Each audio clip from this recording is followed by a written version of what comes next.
Start करें sir.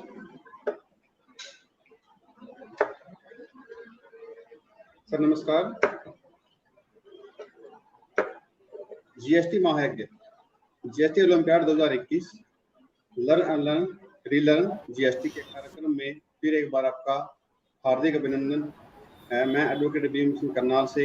आज इस महायज्ञ का 17वां कार्यक्रम है और आज का विषय है accounts and record under GST. आज के इस कार्यक्रम के मुख्य वक्ता हैं सीए विशाल गर्ग जी, जो कि लुधियाना से हैं। आज के मुख्य अतिथि हैं मिस्टर नरेंद्र के सोनावाने जी, जो कि पूना से हैं। इस जीएसटी महायज्ञ में ऑन स्क्रीन चाहे Haryana state tax bar association Karnal और टैक्स की पाठशाला मनोज लांबा जी हैं, पर इस कार्यक्रम को साकार रूप देने में सारे भारत के टैक्स प्रोफेशनल और टीम आपका फायदा का भी विशेष योगदान रहा है। इस कार्यक्रम में अपना बहुमूल्य योगदान देने के लिए आप सबका हार्दिक आभार और अभिनंदन। अब सबसे पहले परिचय हमारे मुख्य वक्ता जी, जो कि लुधियाना से हैं, CA Shri Vishal Garg ji. Practising CA in indirect taxation matters since 2003 at Ludhiana and Chandigarh. Ex-chairman of Northern India Regional Council of Institute of Chartered Accountants of India. First and youngest chairman of NIRC from any branch of Northern region. Chairman of Ludhiana branch of Institute of Chartered Accountants of India in 2008-9. Secretary of Ludhiana branch of Institute of Chartered Accountants of India in 2007-8. Treasurer of Ludhiana branch of Institute of Chartered Accountants of India in 2005-6-7. Vice Chairman of NIRC for the period 2010-11 and 11-12. Chairman NICASA in 2012-13. Office bearer in the member of social organizations. Secretary in Global Environment Concerns, a social organization working for the cause of environment and education. Regularly contributing towards number of publications, journals, etc., and a regular faculty in manner of colleges. Member of ETTSA, Society formed by Excise Taxation Department, Punjab. Co-chairman of Taxation Committee of PSD, Chamber of Commerce, Chandigarh. President of Federation of Chartered Accountants, a pan-India NGO working for the cause of CAs and students. A regular speaker on GST services tax and other indirect taxes law, he had delivers more than 250 talks all across region to chartered accountant and their other professionals, public and departmental officials. Sir Vishal Garg ji, आज के कार्यक्रम में हम लोगों का ज्ञानवर्धन करने आने के लिए आपका हार्दिक अभिनंदन और आभार। अब परिचय हमारे आज के मुख्य अतिथि, जो कि पूना से हैं, मिस्टर नरेंद्र के सोनावाने जी, CA Inter MCOM with restrictions, directed and direct taxes consultant and financial advisors. Independent practice since 1995. Consultant for reputed clients in IT industries, chemical industries, automotive and auto ancillaries, constructions and engineering industries, promoters and builders, companies, logistic industries, commission agent in market, yard and hospitality industry. Cooperative auditor since 1995, done registrations, internal audit, statutory audit, consultancy of cooperative banks, credit societies, housing societies, and many more. Served in Maharashtra Tax Practitioners Associations, Pune, earlier now as the Western Maharashtra Tax Practitioners Associations on various posts. President in 2017-18, Secretary in 2015 and 16-17, Joint Secretary in 2013-14, Treasurer in 2012-13. Writing articles in various articles on tax laws. Won first prize of Best Organized Vertical National Tax Conference NTC 20. Also chairman of upcoming National Tax Conference 11-11-2021. Arrangement many seminars, circles and workshop of income tax, VAT and service tax and recently on GST. Delivered lectures on cooperative audit, GST in various seminars. Elected as managing committee of members of GSTPM in year 19-20-21. Elected of managing committee members AIFTP WZ in year 2020. Editor of tax tribunals for the year 19-20-21 and 21. Recently appointed as member of grievance redressal committee Pune zone. Chairman of posted protest arrangement of All India Protest Committee of All of India, Mid-Twins, to Honorable FM Mrs. Nirmala Sitharaman ji to give representation amnesty of late fees on GST's biggest achievements. Active member of various social resilience and tax professional organizations, doing social services for noble cause on behalf of the organizations. Sir Narendra Sonawala ji, आज के कार्यक्रम में आपका हार्दिक स्वागत और विनती कि आप हमारे कार्यक्रम के बारे में अपने विचार व्यक्त करें। Sir Shri Narendra Sonawala ji. Thank you, Bhim Singh ji, for a very nice and deep introduction. उपस्थित सभी जीएसटी वॉरियर साथियों, नरेंद्र सोनावाला का प्यार भरा नमस्कार। जीएसटी महायज्ञ, जीएसटी ओलंपियाड 2021 टैक्स की पाठशाला एक मेगा इवेंट ऑर्गेनाइज करने के लिए सर्वप्रथम मैं धन्यवाद देना चाहता हूँ Haryana tax bar association Karnal के प्रेसिडेंट और सभी ऑफिस बेरर्स। आपने 45 से ज़्यादा फैकल्टीज और मोर देन 60 लेक्चर के साथ ये जीएसटी का महायज्ञ आयोजित किया है। यह अब तक का सबसे बड़ा आयोजन है। श्री संजीव जी अरोड़ा और सभी साथियों का हरे दिल से अभिनंदन। जुलाई 2000 से गुड एंड सिंपल टैक्स से शुरू हुआ ये सिलसिला 4 साल बाद अच्छा सिया दिया तूने मेरे प्यार का, तो अब तक आ पहुंचा है।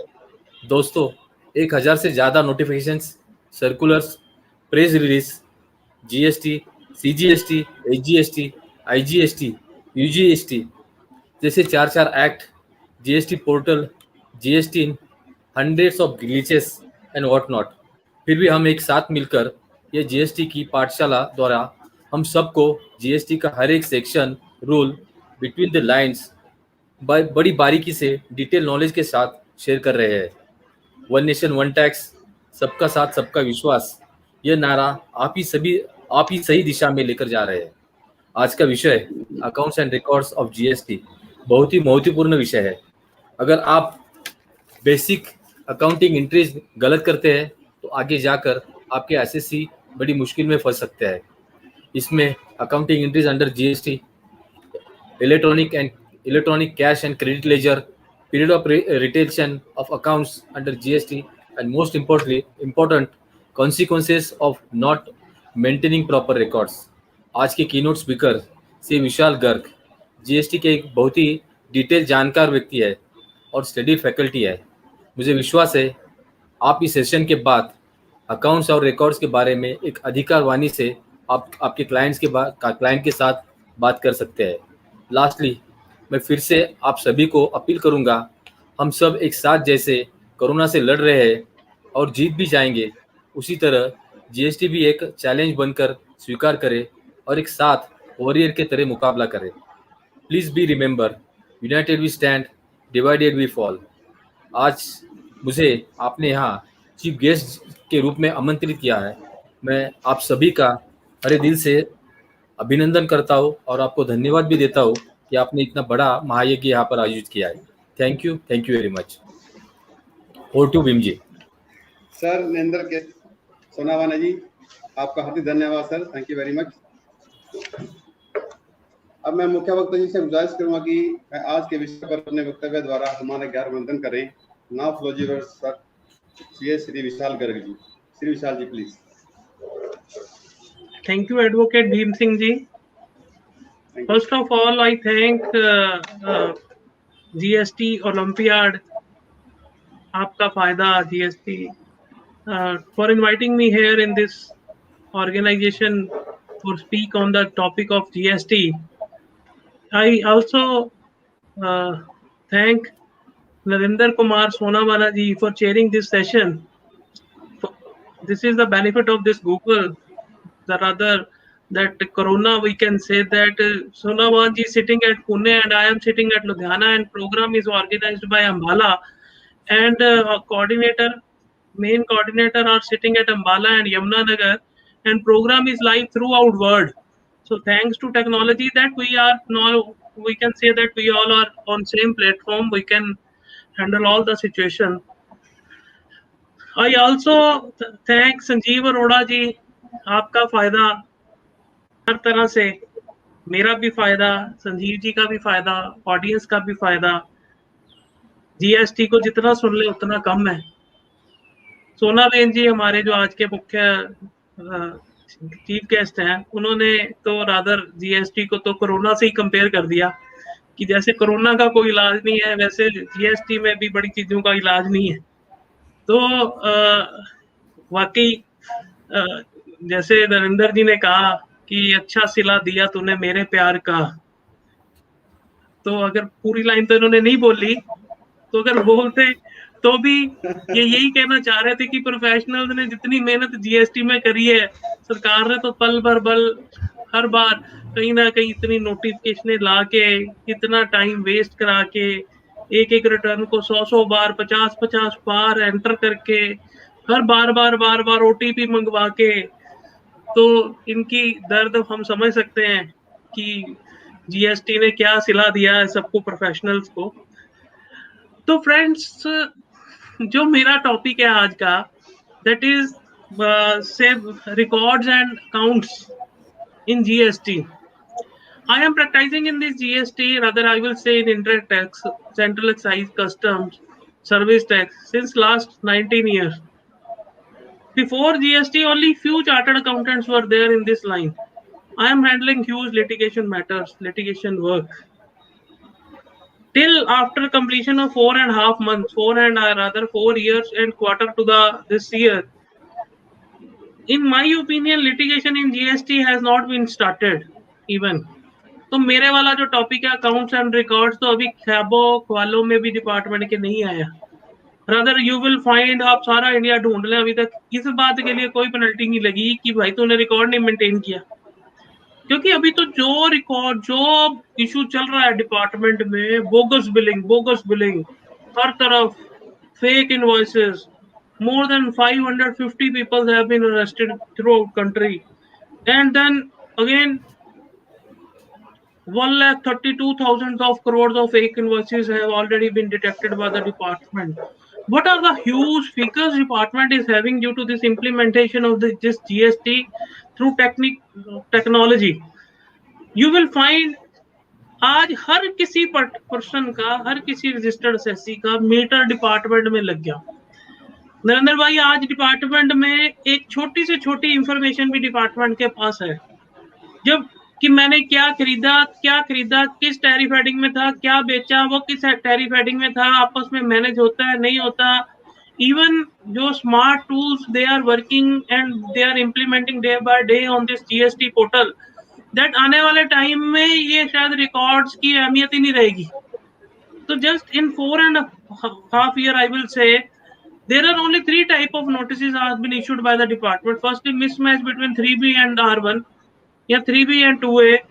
Then there is a e-way bill के e-way bill नहीं कटा, या during transition के invoices notices हैं।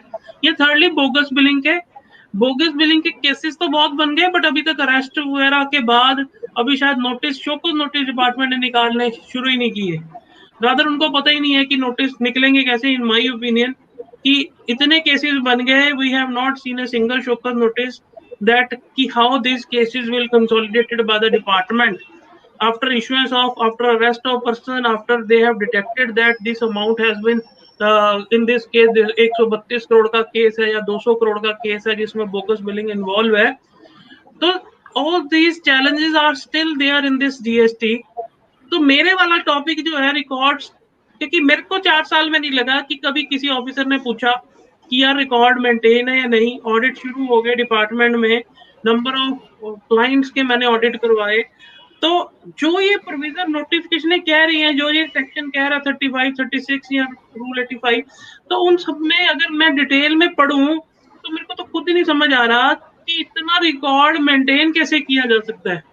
अगर एसएससी इतना सारा रिकॉर्ड एसएससी वो मेंटेन करेगा, जो कि आम एक छोटा ट्रेडर है या छोटा एक दुकानदार है जिसकी 2 करोड़ से ऊपर टर्नओवर है या 5 करोड़ से ऊपर टर्नओवर है, क्योंकि क्वांटम बढ़ गए लोगों के, और अगर ये सारे रिकॉर्ड्स वो मेंटेन करेगा तो he needs a full time accountant, full time chartered accountant who will help them and guide them each and every corner of this accounts and record. So presently, in my opinion, accounts and record which they are provision have been implemented in this law of GST, It is earlier borrowed from the central excise law. Central excise में जब मैं practice करता था तो there was a proper record system, R1, RG part 1, part 2, R1, form 4, all type of registers have been prescribed by the government, but उनमें column prescribed थे पर उसमें ज्यादा डिटेल में नहीं जाते थे। Up to 2014, up to 2012 they have only simple that कि ये रजिस्टर मेंटेन कर लो, ये रजिस्टर में कॉलम बने हुए हैं, कॉलम मेंटेन कर लो। तो अब सरकार ने जाके I think long back, I think 2012 में बोल गया, शायद 2002 में उन्होंने कहा कि कोई रिकॉर्ड नहीं है, but these type of information which we required from each and every assessee. तो उसमें उन्होंने कहा कि मेरे को ये सारी इंफॉर्मेशन दे दो, और एक ही पैराग्राफ में लिख दिया कि we need this information from your record, whether you maintain in a particular format or not. But even though after that notification has been withdrawn by the department where registers have been mentioned, even though after yes 2017 तक जितने भी central excise assessee थे still वही record maintain करते थे। अगर आप लोगों को ध्यान है, ये part 1, part 2, form 4, R1, number of registers were there in central excise, वही मेंटेन करना कन्वीनियंट था। But in this GST, this topic, this record and maintain, अगर मैं ये सारा ध्यान से पढ़ लूं और मैं किसी क्लाइंट को कहूं भाई ये तूने सारी चीजें मेंटेन करने हैं, तो वो मेरे से सहमत ही नहीं है जी। कहते ही सरकार ने तो जब हमें पढ़ाया था तो हमें कहा था कि इसमें कोई मेंटेन नहीं करने हैं, ये चीजें नहीं करनी। तो हम भी यही कहते हैं कि 2017 से पहले जो जीएसटी हमें दिखाया गया वो आज तक नहीं परोसा गया। अगर वो परोसा जाता तो शायद ये मेरा ख्याल वन ऑफ द बिगेस्ट चोरी होगी किसी लॉ में। चोरी पहले भी होती होगी, हम ये नहीं कहते कि पहले लॉज में नहीं थी, बट इसमें तो डेली बेसिस पे जो न्यूज सुनते हैं कि आज 200 करोड़, आज 2000 करोड़, आज 1500 करोड़ के केसेस बन रहे हैं, तो उसके अकॉर्डिंगली ये अपने आप में पहला लॉ है कि जिसमें चोरी करना मेरे हिसाब से इतना ईजी है सबके लिए, सबको लगता है कि फर्म बनाओ और चोरी कर रहा, और दूसरा चोरी करना इजी भी है, बट डिपार्टमेंट के पास चोरी की पूरी इंफॉर्मेशन भी है। अगर जब तक वो चोरी प्रूव ना हो जाए, आई विल से कि जब तक वो कोर्ट के थ्रू ये एस्टेब्लिश ना हो जाए कि दिस इज वाकई ये this is bogus billing, there is no transaction of goods have been from movement of goods from one place to another unless and until it is proved by the high court. So एक चीज और, accounts and record के मामले में मैंने जितने भी ये बोगस बिलिंग वाले केस देखे, बाकी एसएससीज ने मेंटेन किए नहीं किए, उन्होंने ये सेक्शन 35 बहुत अच्छे से फॉलो किया। उन्होंने बिल्कुल ढंग से, उनके केस में 35 की कोई दिक्कत नहीं, क्योंकि उनका वॉल्यूम उस हिसाब से है। उन्होंने पूरे नीट एंड क्लीन रिकॉर्ड्स हैं, हर एक चीज का पूरा हिसाब है, प्रॉपर ईवे बिल लगा है, प्रॉपर हर एक चीज लगी हुई है। तो हर एक के हिसाब से they are so good in maintenance of accounts that कि हम उनके अकाउंट्स में सीरियसली कह सकते हैं कि 35 रूल्स को उन्होंने, 35 सेक्शन को, रूल्स को उन्होंने प्रॉपर फॉलो किया हो। This is my individual version only, whatever I have seen in past my practice के दौरान मेरे को जो 4 सालों में देखने का मौका मिला है। बट बाकी एसएससीज के लिए it is again a cumbersome job to maintain all types of information which is required by the law. तो टॉपिक शुरू करता हूं अपनी थोड़ा पीपीटी के माध्यम से। जो सेक्शन 35 है वो आपको समझाने की कोशिश करता हूं। एक सवा घंटे में मेरा जो भी लेक्चर है, अगर एक बार आप देख लेंगे तो मेरे को नहीं लगता कि आपको इससे कोई चीज आपके लिए छूट जाएगी। मैं अपनी स्क्रीन शेयर करता हूं।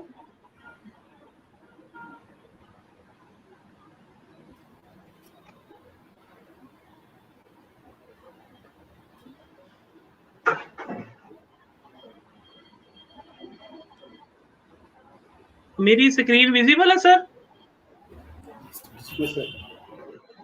Yes it is visible. Visible है ना जी proper? Yes. Okay. So my topic is lecture on accounts and records under GST. What contents I will use, what are contents where I want to enlighten you all the members present in this program that what is accounting under GST regime. Topic मेरे जो आज के इस lecture में cover रहेंगे। Understanding ledgers कौन कौन सी हैं। I will try to teach you each and everything about कि ये चीजें क्यों हैं। जहां पे भी लगे आपको कि कोई सवाल है, आप इमीडिएटली, अगर जो आपका सिस्टम है अगर पूछना चाहे तो मेरे को इमीडिएटली पूछ ले, मैं आपको आंसर उसी समय देने की कोशिश करूंगा।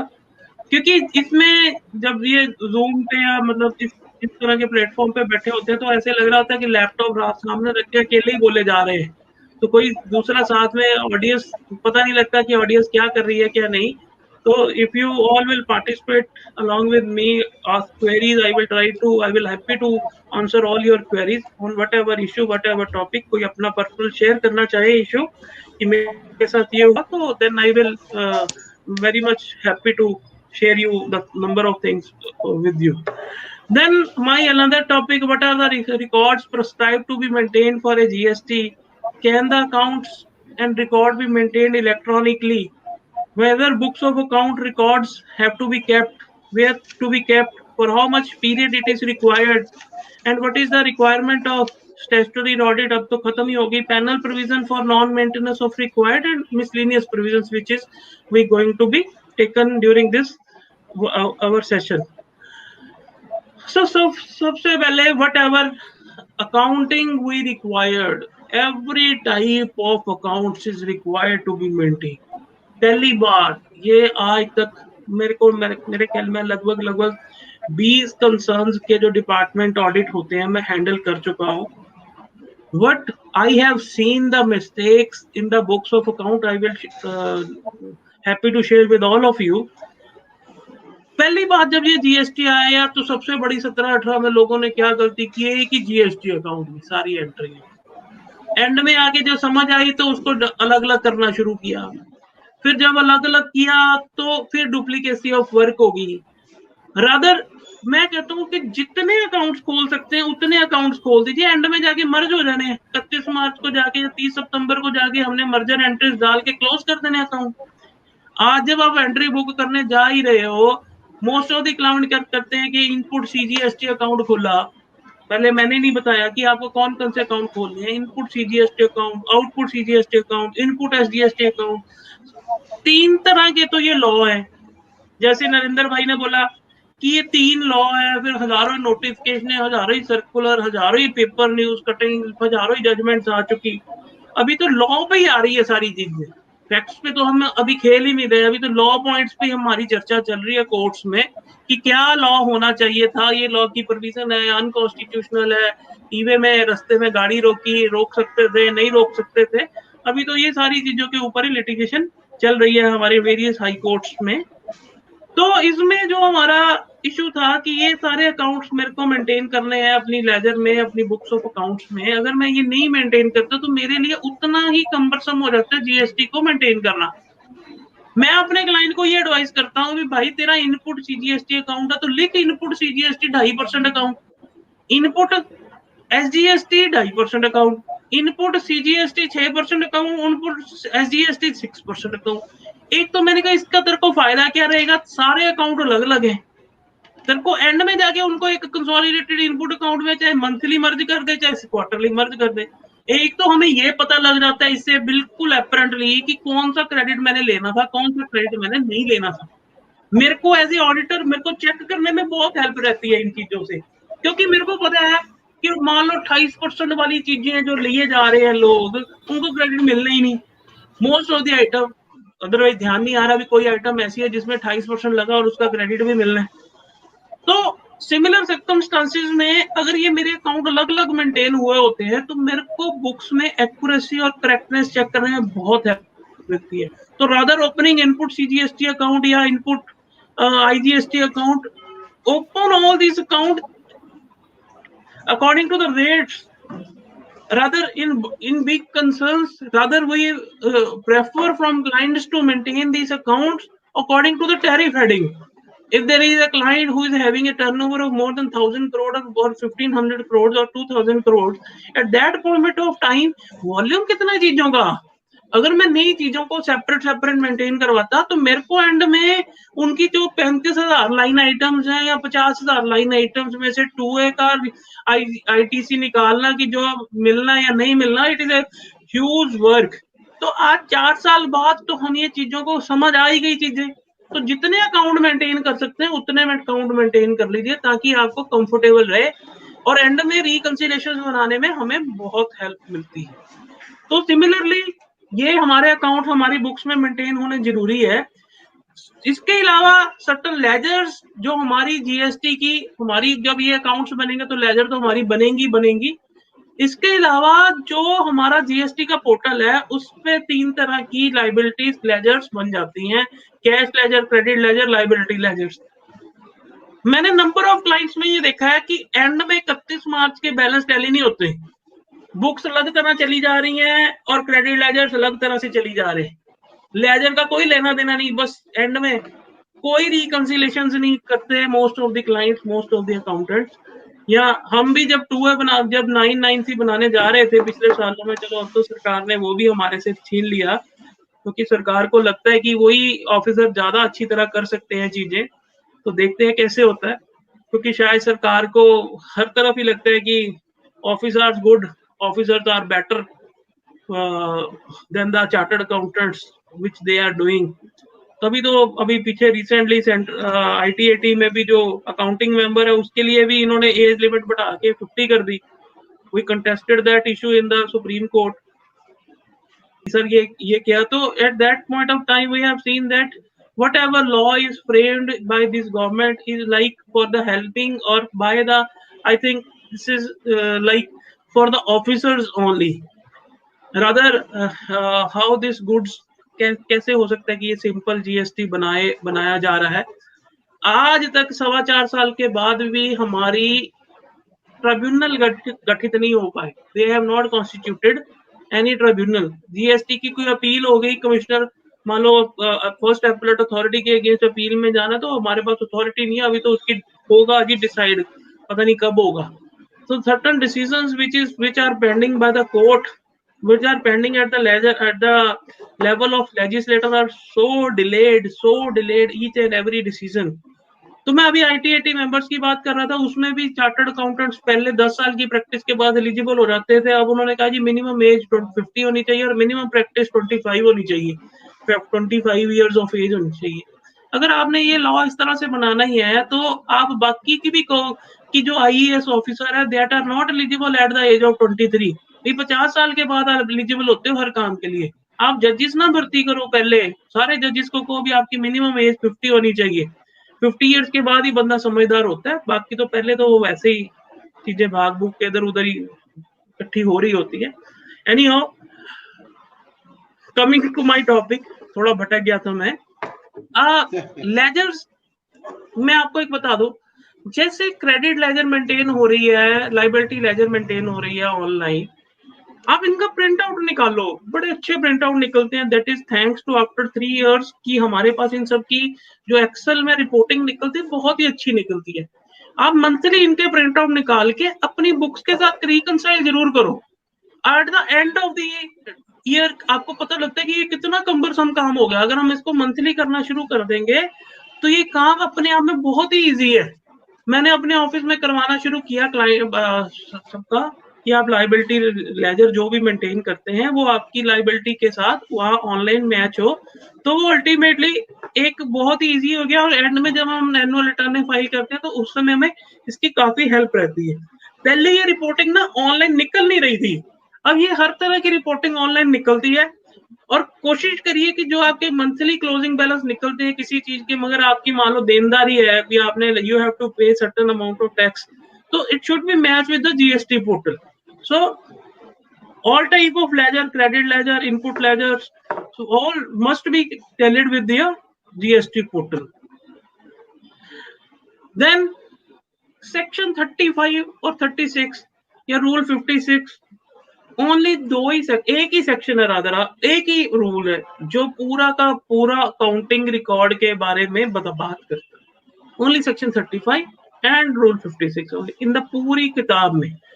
ये दो चीजें ही हमें बताती है कि आपको क्या मेंटेन करना।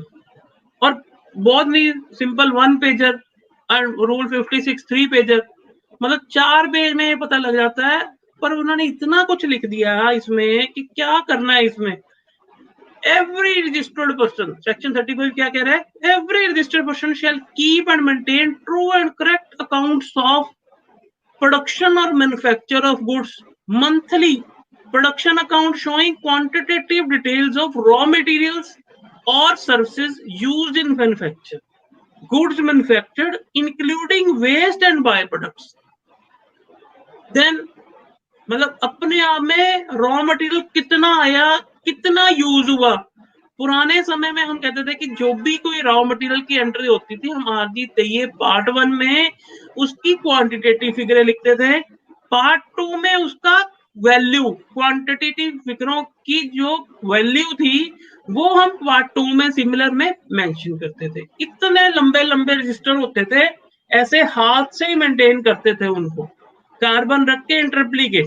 अब इन्होंने कहा कि हमें वो रजिस्टर नहीं चाहिए, जिस मर्जी फॉर्म में हो, पर आपका रॉ मटेरियल कितना यूज हुआ। 3CD फॉर्म्स में भी ये सारी चीजें हम देते हैं, बट वहां क्या होता है कि हम कुछ ना कुछ जो सिस्टम चला आ रहा है वो कहीं ना कहीं जीपी बेस्ड चला जा रहा है। यहाँ पे अब ये पहले सेंट्रल एक्साइज की सिर्फ असेसिस के लिए रिक्वायरमेंट थी, बट अब ये हर किसी को रिक्वायर्ड है। Every assessee needs to maintain these things. Then inward and outward supply of goods or services or both, including the following: goods or services imported or exported. वहां पे पुराने समय में हम बोलते थे कि RG1 रजिस्टर है इन सारे कामों के लिए। RG1 रजिस्टर क्या होता था कि हम एक पर्टिकुलर आइटम वाइज लगा देते थे कि मान लीजिए ये आपके से मैं गारमेंट इंडस्ट्री की बात करता हूं, हम अकॉर्डिंग टू टैरिफ हेडिंग अलग अलग चैप्टरों में चीजें अलग अलग बांट लेते थे। मान लो कोई आइटम है, स्क्रैप है 7204, उसके आगे सब हेडिंग है 4 तरह के या 5 तरह के। ये कोई मेल्टिंग स्क्रैप आ रही है, कोई सर्कुलर मशीन से निकल के स्क्रैप आ रही है, तो हम उनको टर्निंग की स्क्रैप है तो उनको हम आइटम वाइज करके अलग अलग मेंटेन कर लेते थे।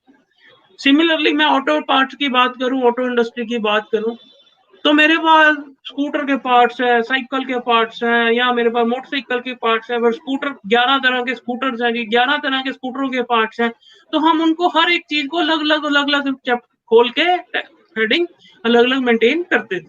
तो अभी भी वही रिक्वायरमेंट है। इन्होंने क्लियर कट वर्ड्स में लिखा हुआ है कि मेरे को ये सारी, अभी क्या है, डिपार्टमेंट का थ्रस्ट इन चीजों में नहीं है, क्योंकि उनको अब आदत बनी हुई है 400 करोड़ की बोगस बिलिंग पकड़ी, 800 करोड़ रुपए की बोगस बिलिंग पकड़ी, और किंगमिन समेत 4 लोग और पकड़े गए। लगभग ये डेली की न्यूज ही है। आगे तो ये अखबार के पहले पेज पे होती थी, अब आम हो गई न्यूज, तो उन्होंने पीछे तीसरे चौथे पेज पे देना शुरू कर दिया। They are now not giving such weightage, ये तो रोज का ही काम हो गया। देन क्या और मेंटेन करना है? Stock of goods received and supplied containing particulars of, क्या क्या चाहिए उसमें? ओपनिंग बैलेंस, कितना ओपनिंग बैलेंस है पूरे मंथ में, डेली क्या रिसीट आई, क्या सप्लाई हुआ, कितनी goods loss, stolen, destroyed, return of disposal as free sample और गिफ्ट। देन उसका क्लोजिंग बैलेंस क्या है? अरे भाई ये वो पुराना फॉर्म 4 रजिस्टर ही है जिसमें हम रॉम हर एक गुड्स का मेंटेन करते थे। यहाँ फिनिश गुड्स के लिए RG1 रजिस्टर है, जो पुराना, जो मैं वर्ड्स बोल रहा हूँ, तो आप ये रजिस्टर अभी भी नेट पे पढ़े। कई लोगों को समझ नहीं आता कि मैं रिकॉर्ड कैसे मेंटेन करूं, तो हम कईयों के एक्सेल में मेंटेन करवाते हैं, या कईयों को कहते हैं भाई अपने टैली वगैरह में सारी फंक्शनैलिटीज है, अगर तुम प्रॉपर इन चीजों को मेंटेन करोगे, तो अगर आप इन चीजों को प्रॉपरली फॉलो करोगे, रिकॉर्डिंग एंट्रीज वैसे डालोगे, तो आपको कोई दिक्कत नहीं आएगी इन चीजों में। Then input tax credit availed या output tax payable and paid, दोनों। जितना ITC अवेल्ड, पीछे मैंने बताया कि ITC के जितने खाते हैं अलग अलग खोलोगे तो पता लगेगा कि कितना ITC किस महीने में किस हेडिंग से गया। तो कभी वो चांस नहीं रहेगा कि कैपिटल गुड्स का क्रेडिट लिया गया या उन चीजों का क्रेडिट लिया गया जो लेना ही नहीं था, या फिर रिफंड लेते समय जो हम डिपार्टमेंट में दोबारा कैलकुलेशन करते हैं कि ये 5% की आइटम थी, ये इन्वर्टेड स्ट्रक्चर में फंसती थी, ये नहीं फंसती थी, तो उन सब चीजों में जब डिपार्टमेंट में हमें वो रिकॉर्ड देना होता है तो वो बहुत क्रिस्टल क्लियर लेजर्स चले जाते हैं, तो हमें रिफंड वगैरह केसेस में दिक्कत नहीं आती। Then register of tax invoices, delivery challan and e-way bill. Naturally जब मैं नए सिस्टम में अकाउंटिंग इलेक्ट्रॉनिक रिकॉर्ड मेंटेन करता हूँ तो ये उनका सेल लेजर, परचेज लेजर, चालान के रजिस्टर सब ऑटोमेटिकली सिस्टम में बनते रहते हैं। बट इसके अलावा क्रेडिट एंड डेबिट नोट भी कितने हैं वो भी हमें साथ में मेंटेन करना बहुत जरूरी है, तो हमें उनका भी ध्यान रखना है कि ये सारी चीजें निकले। अदरवाइज मान लो आपका सारा कुछ ठीक है, आपकी कोई टैक्स की चोरी नहीं बनती, तो वो भी ऑफिसर आपको सर्टेन अमाउंट ऑफ पेनल्टी लगा सकता है। Then other documents such as tax invoices, inward and outward, bill of supply, delivery चालान, इन सबको भी तो हमें रखना ही है, ये भी तो रिकॉर्ड का ही पार्ट है। ऐसा तो नहीं इनवॉइस काट के भेज दिया, अपनी कॉपी रखी नहीं। तो हमें इन सब चीजों को भी अपने रिकॉर्ड में रखना है और प्रॉपरली मेंटेन करना है, और लगभग 6 सालों तक इनको रिटेन करके भी रखना है। So these are the registers. जो भाई ये सारी चीजें पीछे वाली मेंटेन होगी तो रजिस्टर ऑटोमेटिकली बन जाने हैं सारे। मैं परचेज इनवॉइसेस कहाँ एंटर करूंगा? परचेज रजिस्टर में, चाहे इलेक्ट्रॉनिक करूं चाहे मैनुअली करूं। मैनुअल का तो धीरे धीरे जमाना खत्म ही होता जा रहा है, इलेक्ट्रॉनिक फॉर्म में रखने पड़ते हैं, रखे भी जा रहे हैं, बट वो वाला टाइम जाता जा रहा है। आगे क्या होता था, माल बेच दिया और बाद में अकाउंटेंट बताता था कि भाई परचेज नहीं है, कैश शॉर्ट हो गया जी, परचेज नहीं है जी पीछे बुक्स में, चलो कोई बात नहीं, सेल होगी, परचेज का बिल ले लो, सेल का मतलब कैश खत्म हो गया, कोई बात नहीं जी, कैश अब ले लो, अब डाल लो। मतलब वो सारी चीजें एडजस्टमेंट एंट्री अब खत्म होगी जब आपको ये सारी चीजें मेंटेन कर रही है। परचेज रजिस्टर मेंटेन करना है, सेल रजिस्टर मेंटेन करना है, स्टॉक रजिस्टर मेंटेन करना है, या आउटपुट टैक्स लायबिलिटी जो मैं पीछे भी बता रहा था कि अगर ये सारी चीजें हर एसएससी ने मेंटेन करनी है जो भी रजिस्टर्ड है। अब ये नहीं कह सकते मेरी तो सेल टर्नओवर 1.5 करोड़ है, मेरा तो छोटा एसएससी हो, मेरे तो ये ऊपर लागू नहीं होते। मीन चाहे आप 1.5 करोड़ हो चाहे आपकी 1.5 लाख करोड़ है, आप दोनों इक्वल फुटिंग्स पे हो जीएसटी में। जीएसटी किसी के साथ डिस्क्रिमिनेशन नहीं करता, सबको एक आंख से देखता है। Then output tax paid and ITC availed और अदर रिकॉर्ड। इसके अलावा मान लो आउटपुट टैक्स या आईटीसी जो पीछे मैंने बताए, अगर ये सारी चीजें तो इनके रजिस्टर तो आपको मेंटेन करने हैं। इसके अलावा इसमें सेक्शन में एक लाइन और लिख रखी है, अगर किसी पर्टिकुलर एसएससी के लिए गवर्नमेंट चाहे या कमिश्नर चाहे तो आपको ट्रेड सर्कुलर निकाल के, ट्रेड नोटिस निकाल के आपको स्पेसिफिक बुक्स भी मेंशन कर सकता है कि आप ये भी मेंटेन करो। जितनी ये बताई है ये कम है पीछे जो बताई गई है, इसके अलावा आपको और भी बताई जा सकती हैं कि आप ये भी मेंटेन करो, अगर वो गवर्नमेंट चाहे तो time to time they can do that. Then electronic record keeping, कोई बार नहीं है, चाहे आप इलेक्ट्रॉनिक मेंटेन करो या मैनुअल रिकॉर्ड मेंटेन करो, दोनों इक्वल फुटिंग्स पे हैं। इलेक्ट्रॉनिक मेंटेन करोगे तो आपको सारे डॉक्यूमेंट डिजिटली साइन करने पड़ेंगे, जितने भी मैंने लेजर्स बोले जब डिपार्टमेंट मंगवाएगा तो आप पीडीएफ वर्जन बनाओ, बना के उनके ऊपर डिजिटल सिग्नेचर फिक्स करो तो ही वो वैलिड है। Otherwise if it is not authenticated by digital signature तो वो माने नहीं जाएंगे। उनका प्रॉपर बैकअप रखना बहुत जरूरी है। ऐसा नहीं कि आपको कि बैकअप नहीं है जी हमारे पास, हमारा तो गुम गया। It is your responsibility and your baby, you have to take care of that कि ये चीजें मौके पे जब चाहिए तो मिले ना। तो ऐसा नहीं कि वो पुराने समय में हम कहते थे कि वो स्कूटर पे लेके जा रहा था और रास्ते में गिर गया, मेरा किताबों का बस्ता मेरी मिल नहीं रही। अब इलेक्ट्रॉनिक फॉर्म में है तो चाहे आप गूगल पे सेव करो, चाहे गूगल ड्राइव पे सेव करो, या कहीं पे भी आप सेव करो, तो it is your responsibility to maintain the backup of your records properly. Then if any officer जब आपसे ये डाटा मांगता है तो उसको आपको ये सारे डाटा प्रोवाइड करने हैं, उनके कोई लॉगिन आईडी और पासवर्ड है वो भी आपको प्रोवाइड करने हैं, और आपको हेल्प करनी है कि वो ऑफिसर्स की कि वो आप उस डाटा को असेस कर पाओ। आजकल बड़ा ट्रेंड हो गया कि क्लाउड पे मेंटेन कर लो, ये बुक्स पता ही नहीं चलता किसकी है किसकी नहीं, क्योंकि लॉगिन पासवर्ड ही होता है, क्लाउड पे पड़ी है, ना कोई डर ना कोई किसी चीज का। तो अगर आप क्लाउड में मेंटेन करते हो तो you have to provide the login ID access to the officer and officer has fully power to take the backup of your record. Then आपने जितनी भी अगर ये मैनुअल इलेक्ट्रॉनिक मेंटेन कर रहे हैं तो हार्ड कॉपी भी आपको इलेक्ट्रॉनिक फॉर्म में उनकी जनरेट करके रखनी है। इसके अलावा एक चीज और है, एवरी एंट्री एडिटेड और deleted shall be required to be maintain. अभी इस बार अगर आपको ध्यान था तो कंपनीज एक्ट में एक प्रोविजन अमेंडमेंट की गई थी कि जो 1 मार्च अप्रैल से लागू होनी थी कि आपकी ऑडिट, आपकी एंट्रीज की ट्रेल बननी चाहिए।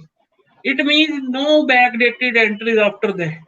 1 साल के लिए तो उन्होंने पहले नोटिफिकेशन इशू करी 22 मार्च को, उसके बाद 29 मार्च को विड्रॉ कर ली 3-4 दिन बाद ही। सिर्फ उन्होंने कहा कि शेयर आ रहा है, बाद में कह रहे हैं शेयर इस साल नहीं आएगा, अगले साल से आएगा। तो उन्होंने एक बहुत अच्छे ढंग से लोगों को डरा दिया, दिखा दिया कि अगले साल के लिए तैयारी कर लो भाई, जो तुम्हारी बुक्स है that should not be backdated.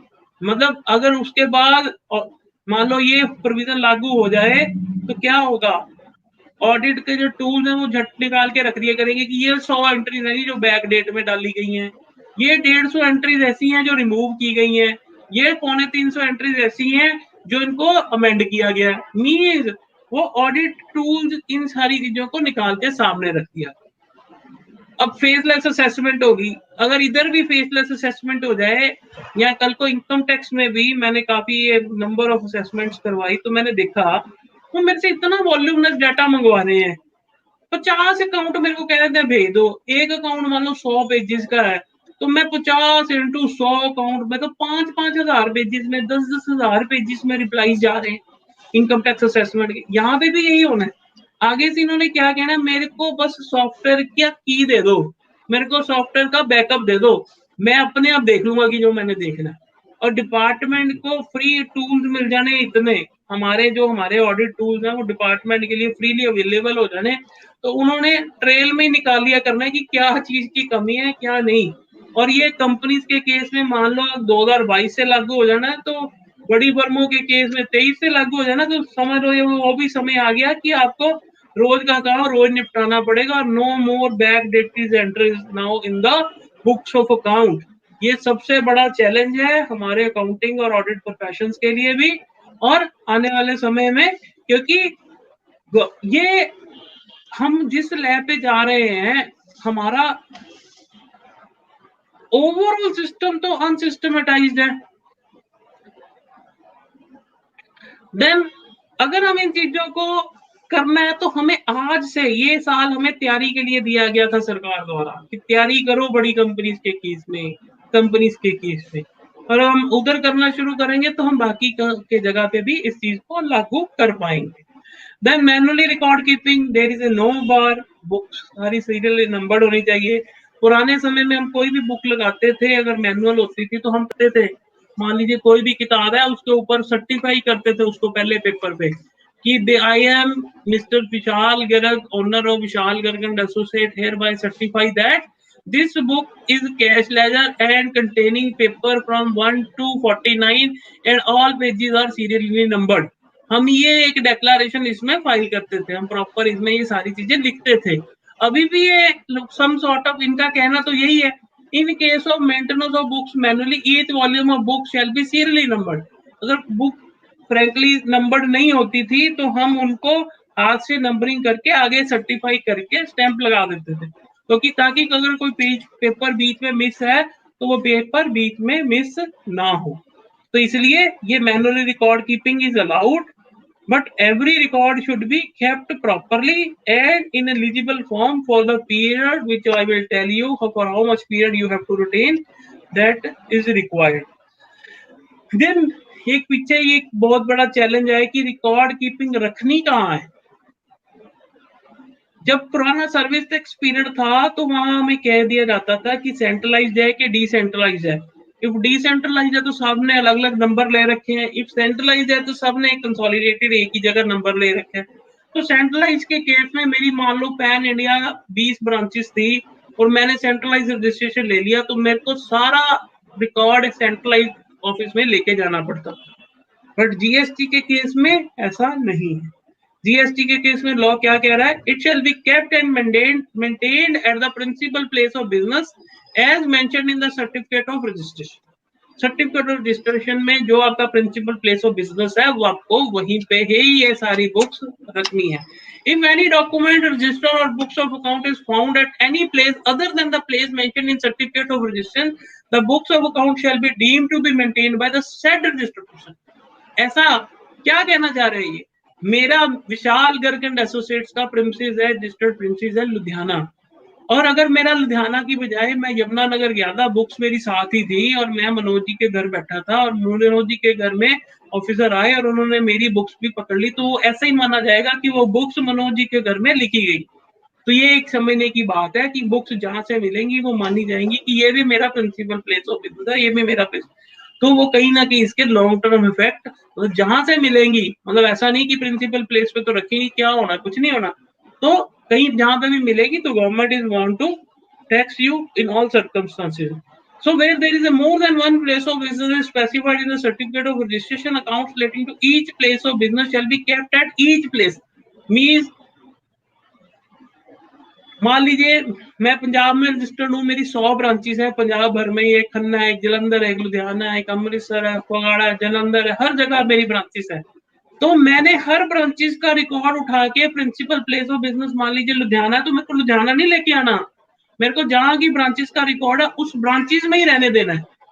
But अगर मेरा इलेक्ट्रॉनिकली अवेलेबल है तो मेरे को प्रिंसिपल प्लेस पे मेरे को इलेक्ट्रॉनिकली सारा वो अवेलेबल जरूर करवाना.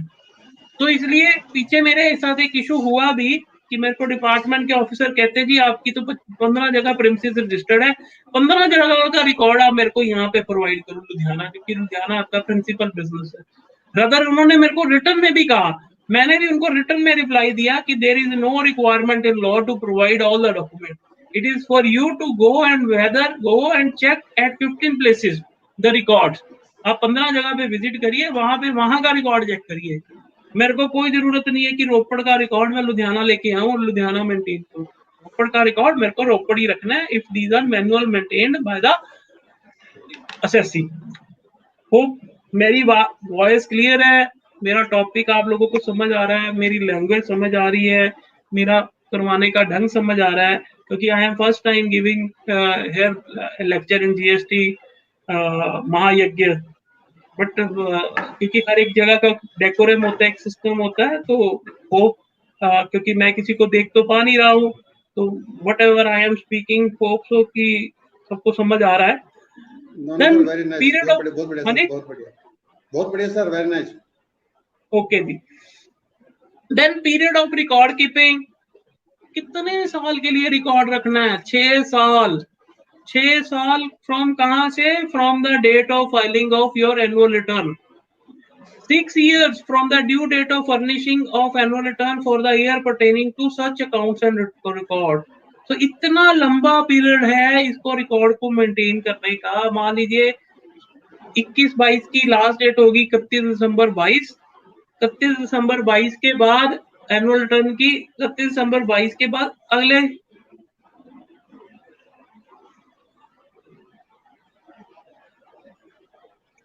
31 दिसंबर के 22 के बाद 6 साल मीन 31 दिसंबर 2028 तक तो मेरे को वो रिकॉर्ड संभाल के रखना पड़ेगा. अगर मैं 21-22 की बात करूं तो unless and until the last date to file the annual return is 21 December 2022.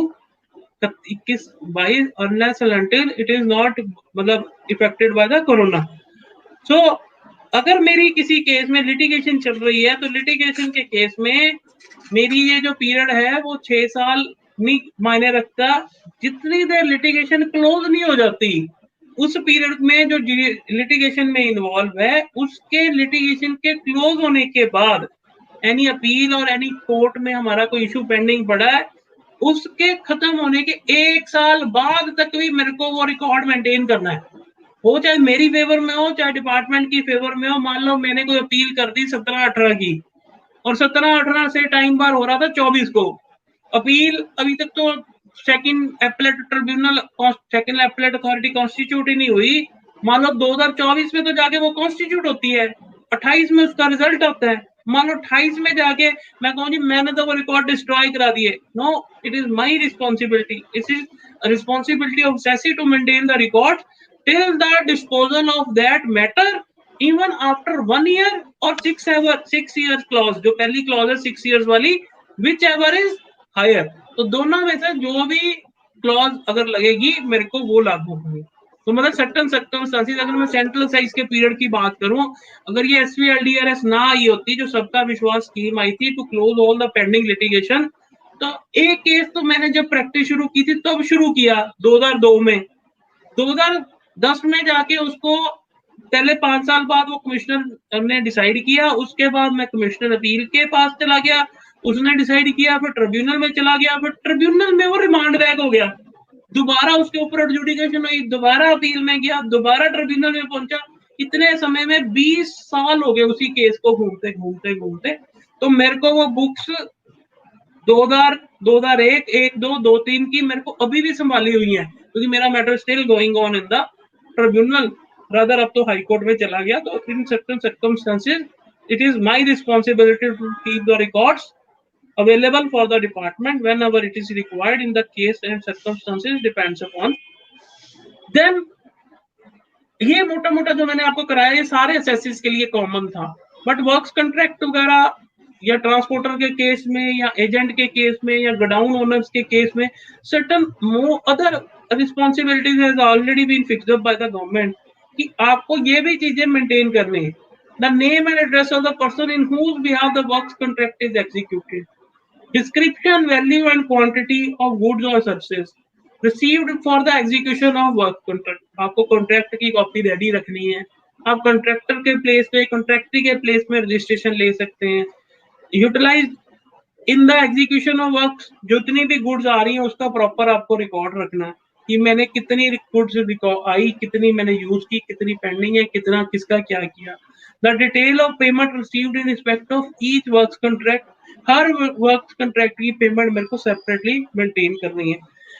सारे सप्लायर, वो जो रिकॉर्ड मैं पीछे मेंटेन कर रहा हूँ वो तो मैंने करने ही करने हैं, ये भी मेरे को रिकॉर्ड वर्क्स कॉन्ट्रैक्ट के केस में in addition to the records which I am maintaining in case of general assessee, I have to maintain in addition in case of works contract. Similarly in case of agent किसी भी तरह का हो, चाहे del क्रेडिटरी agent हो या commission agent हो, whatever the definition में भी जो हमें कॉन्ट्रैक्ट एक्ट के समय पढ़ाई गई थी या in during our study, so किसी भी तरह का एजेंट हो, if I am agent then we have to maintain certain other records also. Every agent referred to in section 2(5) of the CGST Act shall maintain accounts of the following: particulars of authorization received by him from each principal to receive or supply goods or services on behalf of such principal separately. मैं ये नहीं कह सकता कि मेरे ये तो इसका रिकॉर्ड तो प्रिंसिपल के पास मिलेगा जी, मेरी जिम्मेवारी नहीं है, मैं तो एजेंट हूँ, मैं तो इसका माल ही बेच रहा हूँ। आपको रखना है, if you are agent you are in the books number चाहे किसी ने भी है, तो उस सर्कमस्टेंसेस में you have to maintain these document, आपको ये सारे डॉक्यूमेंट मेंटेन करने हैं। Received on behalf of every principal, supplied on behalf of every principal, details of accounts furnished to every principal, and tax paid or received or on supply of goods or services effected on behalf of every principal is the duty of every agent to maintain such records. Then in case of transporter, whether registered or not registered, every transporter has to maintain certain record. Every owner or operator of warehouse or godown or any other place used for storage of goods, and every transporter, irrespective of whether he is registered or not, shall maintain record of consignor, consignee and other relevant detail of goods in such manner as may be prescribed. Means godown owner registered है, नहीं registered, जहां पे भी goods store हो रही हैं उसको ये चीजें मेंटेन करनी इफ जरूरी है।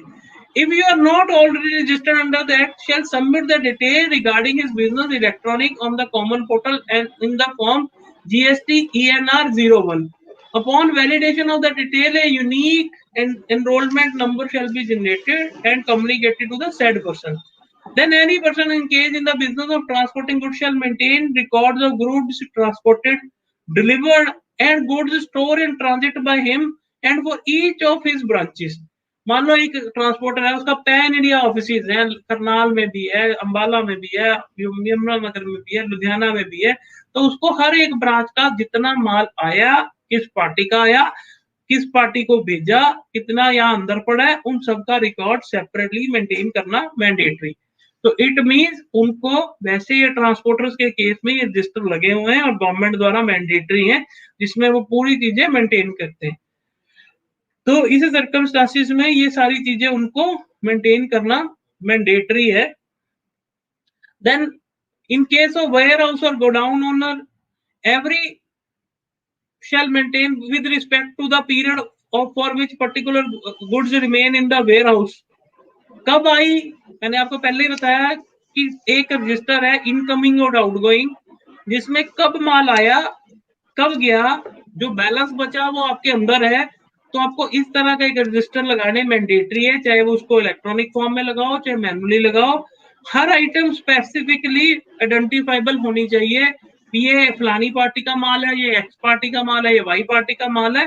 तो ये should be the duty of the warehouse owner कि जिसको ये सारा रिकॉर्ड मेंटेन करना है। इसके अलावा उसने जो खर्चे करने हैं, कोई जीएसटी से रिलेटेड है, वो उसको सेपरेट बुक्स ऑफ अकाउंट्स तो मेंटेन करनी ही है। अब आया मसला, अगर मैं नहीं करता तो अक्सर सवाल पूछते हैं। मैंने जब नई नई प्रैक्टिस शुरू करी, 2003 की बात बताता हूँ, 2002-3 की, तो एक क्लाइंट का बड़ा कम्बरसम सा काम था। तो मेरे को कहता जी विशाल जी, अगर बुक्स में बड़ा डिफरेंट है, तो मैं उनको कहूँ जी नहीं नहीं, आपको ये बुक्स मेंटेन करनी है, आपको पार्ट 1 मेंटेन करना है, पार्ट 2 करना है, ये करना है, वो करना है।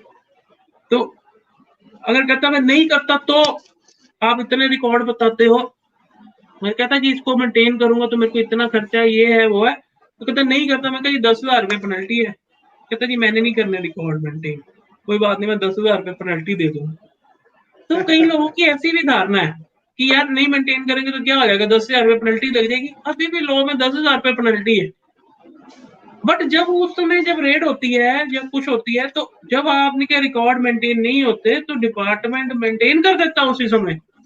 वो लग जाता है, सारी परचेज उठाता है, आपका पोर्टल उठाएगा, सारी परचेज डाउनलोड कर देगा, सारी सेल डाउनलोड कर देगा, डेट वाइज उसको कॉलमों में एक्सपोर्ट करेगा, तो आपको डे वाइज निकाल देगा कि यहाँ पे आपका स्टॉक शॉर्ट है, यहाँ पे आपका स्टॉक एक्सेस है, यहाँ पे आपने एक्स चीज खरीदी, वाई बेची।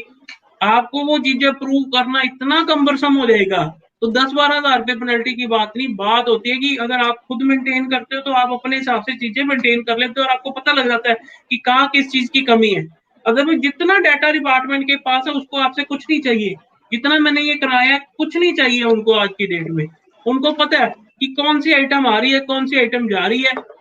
मंथ वाइज भी टोटल लगा के निकाल देते तो भी डिफरेंस निकाल दे, क्योंकि अब उनके पास मीटर वहां लगा है, हर एक पल पल की रिकॉर्डिंग वहां हो रही है, हर एक चीज वहां पे नोट हो रही है।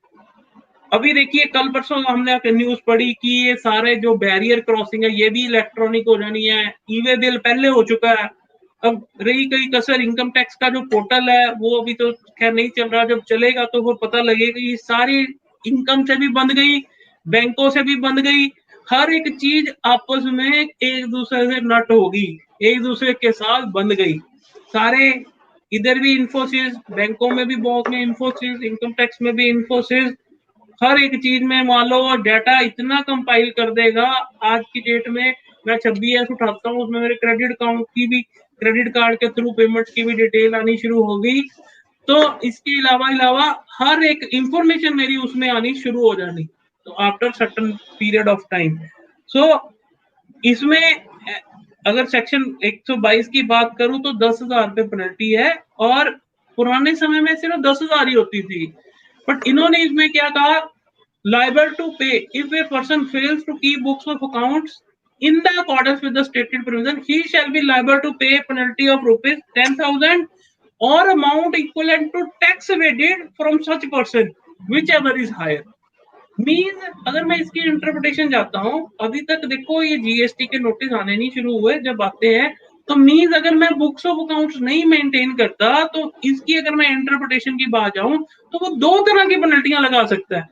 एक तो मान लो टैक्स इवेजन की पेनल्टी है, टैक्स इवेजन है फिर टैक्स एवेजन के ऊपर इंटरेस्ट है, फिर टैक्स एवेजन के ऊपर पेनल्टी है, फिर टैक्स एवेजन अमाउंट के इक्वलेंट नॉन मेंटेनेंस बुक्स की भी पेनल्टी लगाई जा सकती है।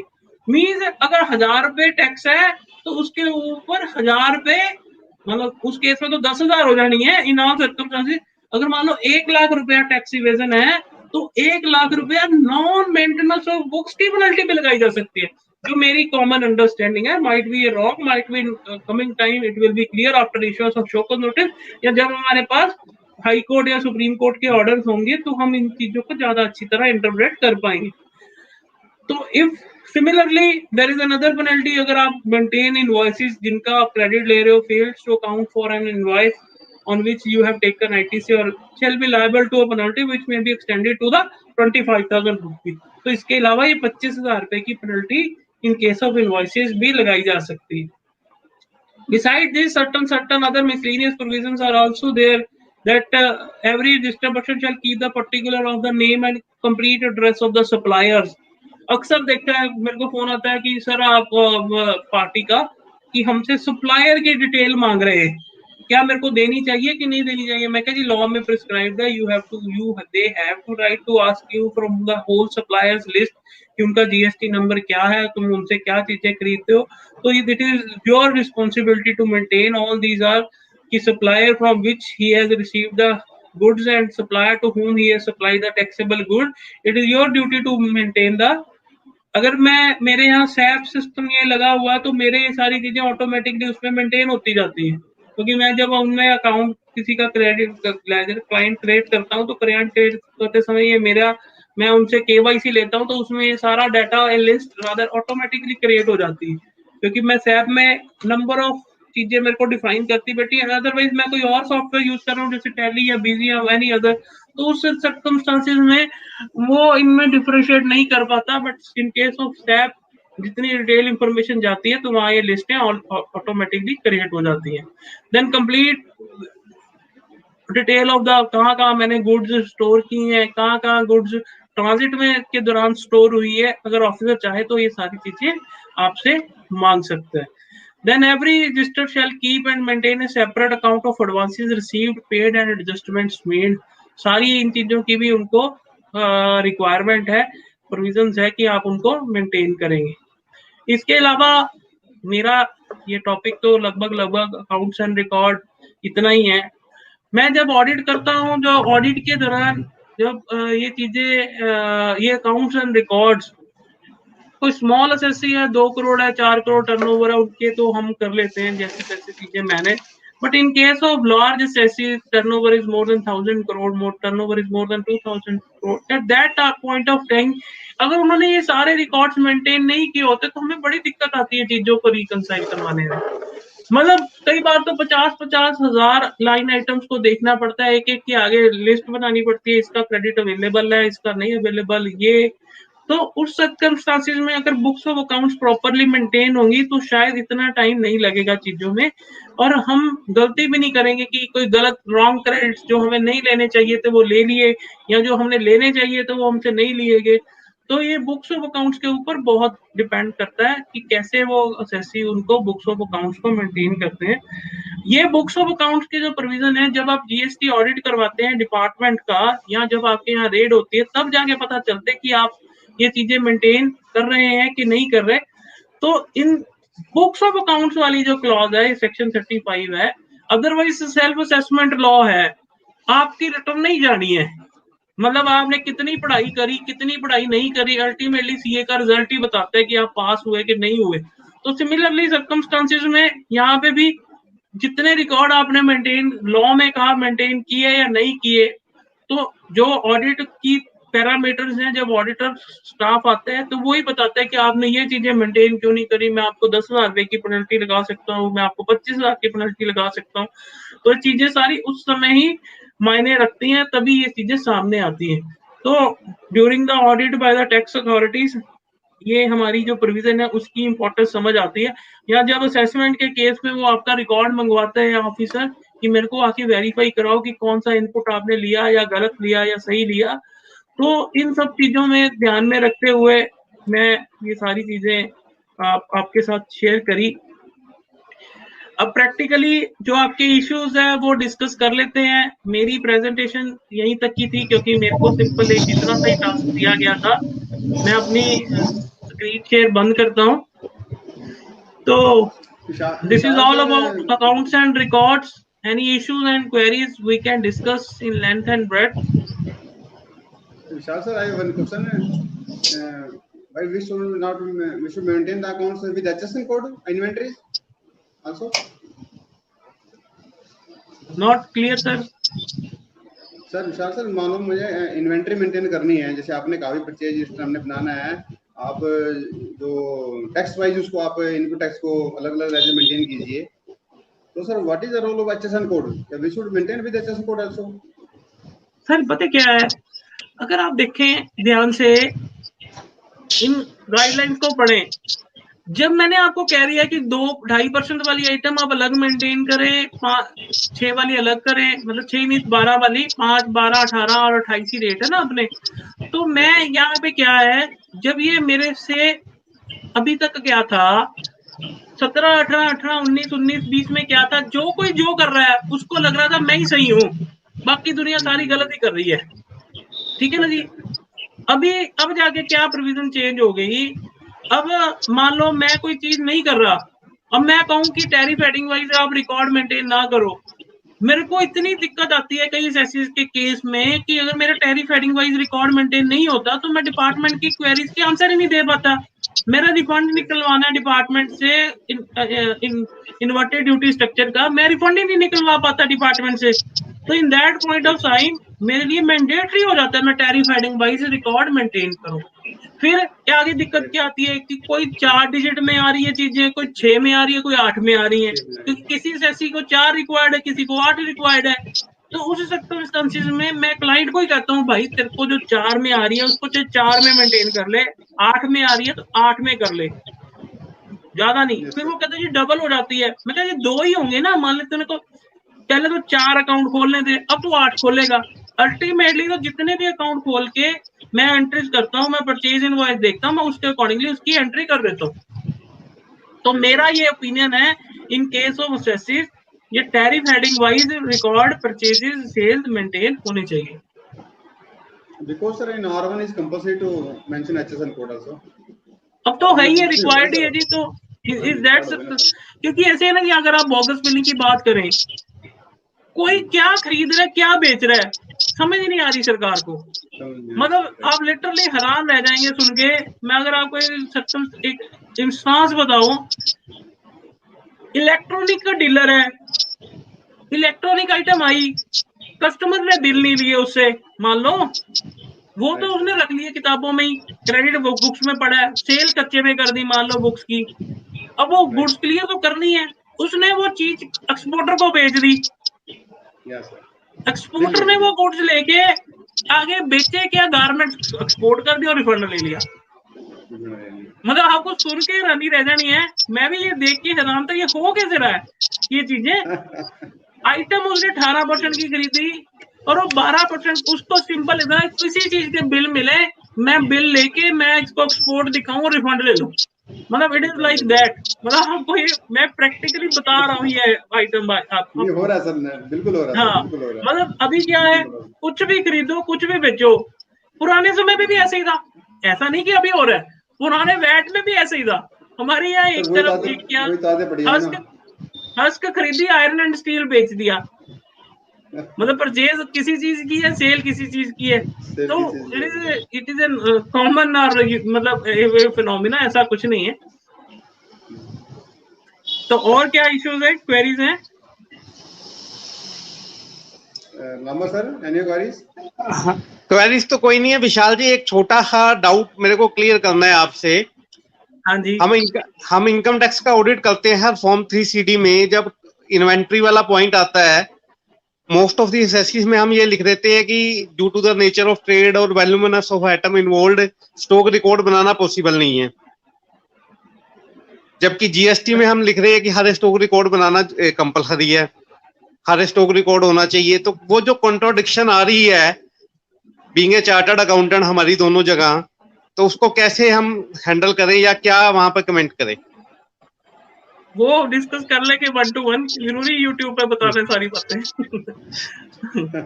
वो ऐसा एक्चुअली इशू क्या है कि वो देखो हमें भी पता है, अब मैंने पढ़ा तो दिया, एक एसएससी नहीं मेंटेन कर रहा जी इन चीजों को।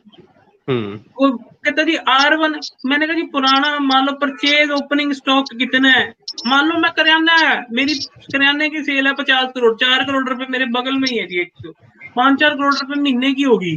अब बताओ 5-4 करोड़ रुपए महीने की टर्नओवर है, साल की 60-70 हजार करोड़ रुपए की 60-70 करोड़ की टर्नओवर है, उसका रिकॉर्ड कैसे मेंटेन हो चीजों का।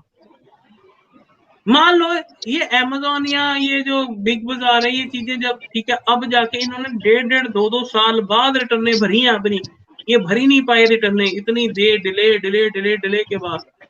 तो ये एक प्रैक्टिकल प्रॉब्लम है चीजों की, और प्रैक्टिकल माइंडसेट को भी चेंज करना बहुत जरूरी है। जब तक ये 100% चीजें इलेक्ट्रॉनिक ना हो तब तक ये पॉसिबल ही नहीं, तब तक ये चीजें पॉसिबल ही नहीं है। अब मैं 3CD में तो कुछ डिक्लेरेशन लिख देता हूँ और यहाँ मैं 9(9)C फाइल करते समय कुछ कह देता हूँ, तो दोनों चीजों में कॉन्ट्राडिक्शन है। मैं यहाँ कैसे मना कर दूं कि मैंने बुक्स ऑफ अकाउंट्स मेंटेन नहीं किए हुए, मैंने मेंटेन किए हुए, बट दैट सर्टेन एक्सटेंड तक वो वाली चीजें हमारी मेंटेन नहीं। ये विपिन सोमन जी का कुछ है, shall invoice above ₹200 include customer names as practical in many shops they don't maintain customer name on invoice और cash memo in B2C cases. B2C cases में बिल ऑफ सप्लाई के केस में देखो एक certain amount I think ₹1000 Manoj ji prescribed है कि जिस तक आपको इनवॉइस के ऊपर कस्टमर का नाम मेंशन करना नहीं रिक्वायर्ड है। तो एक सर्टन अमाउंट प्रिस्क्राइब्ड है लॉ में, ₹500 या ₹400 या इतनी सर्टन अमाउंट, कोई मेरे को एग्जैक्ट फिगर तो याद नहीं क्योंकि ये क्वेरी लगभग 4 साल बाद किसी ने पूछी है, तो एग्जैक्ट ऐसा ध्यान नहीं, but there is a certain amount has been prescribed in the law that up to that amount you no need to issue mention customer name और detail of the customer. So there is a provision in the law, it is there. ₹200 शायद उसके included ही है, कोई दिक्कत नहीं है। तो हम सिंपली कैश का इनवॉइस काटते हैं, जैसे हलवाई है, हलवाई आता है, ₹400 से कम की कोई मिठाई नहीं है, तो सबको कैश, किसी का नाम नहीं भरता, वो cash cash cash cash cash के बिल काटी जा रहा है। But in case of B2B तो उस समय तो हमें रिक्वायर्ड है, फिर तो हमें GST नंबर भी चाहिए, फिर तो चाहे ₹20 का इनवॉइस हो तो भी चाहिए इनवॉइस, अगर if we want to take the credit on that. हर B2C सेल अगर है अनरजिस्टर्ड डीलर को, तो जी। क्या उसमें आधार नंबर देना जरूरी है सर एक स्पेसिफाइड अमाउंट के बाद? हाँ, एक आई थिंक सर्टन लिमिट, मेरे को लिमिट प्रिस्क्राइब्ड है, लिमिट मेरे को ध्यान नहीं है। अगर B2C सेल है तो आफ्टर सर्टन उसका आधार नंबर नहीं शायद मेंशन है, कुछ एक सर्टन लिमिट के बाद तो उसका नेम, उसकी पर्टिकुलर्स देने मैंडेटरी है। That is not sure what amount क्या है, रादर आधार नंबर वाली बात तो नहीं लिखी हुई है उसमें एक्ट में। रादर डिस्कस कर लेते हैं उसको बाद में, मैं 2 मिनट, मेरे को सिर्फ एक लॉ की प्रोविजन ही चेक करनी पड़ेगी। और जी Bhim ji, yes sir. Over to you sir. Sir बिल्कुल सर। आपके आपने खैर बहुत अच्छा कोर्स डिजाइन किया, सारे टॉपिक आपने बड़े अच्छे डिटेल में कवर किए।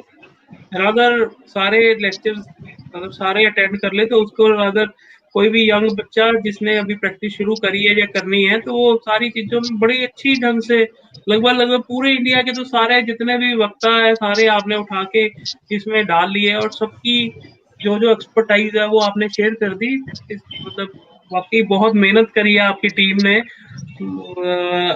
रादर संजीव जी ने, मनोज जी ने, भीमसेन जी ने, तो सबके लिए मतलब it is upload is required. या अब वैसे है कि अलग अलग बैठे हैं तो क्या आपके लिए करें, अब पता नहीं कोरोना के बाद कब शुरू होंगी फिजिकल मीटिंग की, जहां हम इकट्ठे बैठ के सारी चीजें लेंथ एंड ब्रेड्थ में डिस्कस करेंगे। अभी तो शायद आज हरियाणा गवर्नमेंट फिर डरा रही है, पता नहीं उन्होंने फिर 6 दिन के लिए 6 सितंबर तक एक्सटेंड कर दिया अभी कोरोना का कारण। तो देखते हैं किस हिसाब से फ्यूचर विल हैपन। और इश्यूज हैं इन रिकॉर्ड्स को लेके या कोई और जीएसटी के टॉपिक अगर आप शेयर करना चाहें, डिस्कस करना चाहें, वो डिस्कस कर सकते हैं। मनोज जी, कोई और इश्यूज हैं जो प्रैक्टिकली आपको कोई डिफिकल्टी आई है भीम सिंह जी को या नरेंद्र जी को, तो I can share you my experience during my, क्योंकि यू नो मैं तो सुबह से शाम तक प्रैक्टिस करने वाला बंदा हूँ, लगा रहता हूँ हर वक्त कुछ ना कुछ करने। नहीं सर, थैंक यू विशाल जी, बहुत बहुत धन्यवाद आपका। आपने Thank you, sir. आज का जो टॉपिक हमारा accounts and Narendra sir, closing remarks please. क्या सर?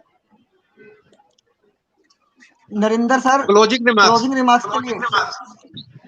हाँ sir, now I request Narendra ji, please special thanks अपना speaker and chief guest sir, please Narendra ji.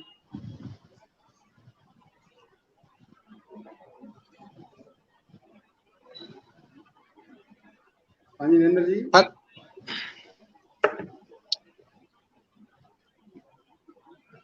हाँ सर, प्लीज स्पेशल। मेरी आवाज आ रही है? हाँ जी सर, आ रही है सर। बहुत बहुत धन्यवाद गर्ग सर, आपने बहुत डिटेल में बता दिया है, आपका एक्सपीरियंस ही ये सब बता रहा था कि आप कितने इन्वॉल्व है जीएसटी में। मुझे लगता है आप सोते भी जीएसटी के साथ है।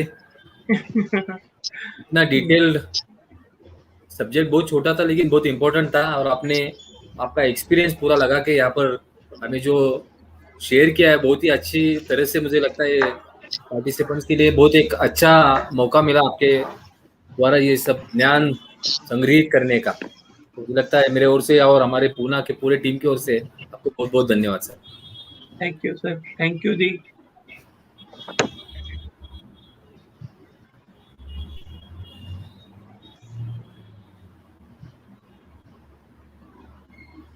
Lama sir, please special thanks for our chief guest and speaker.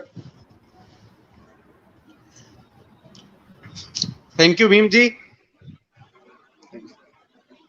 विशाल जी का जितना धन्यवाद किया जाए उतना कम है।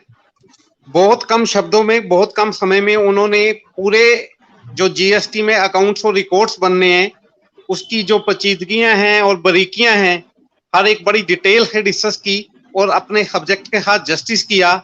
और जो हमने ये नाम दिया हुआ है जीएसटी महायज्ञ, उनमें अपनी पूर्ण आहुति डाल दी। अकाउंट्स और रिकॉर्ड्स की जीएसटी की पूर्ण आहुति विशाल जी की तरफ से आ गई।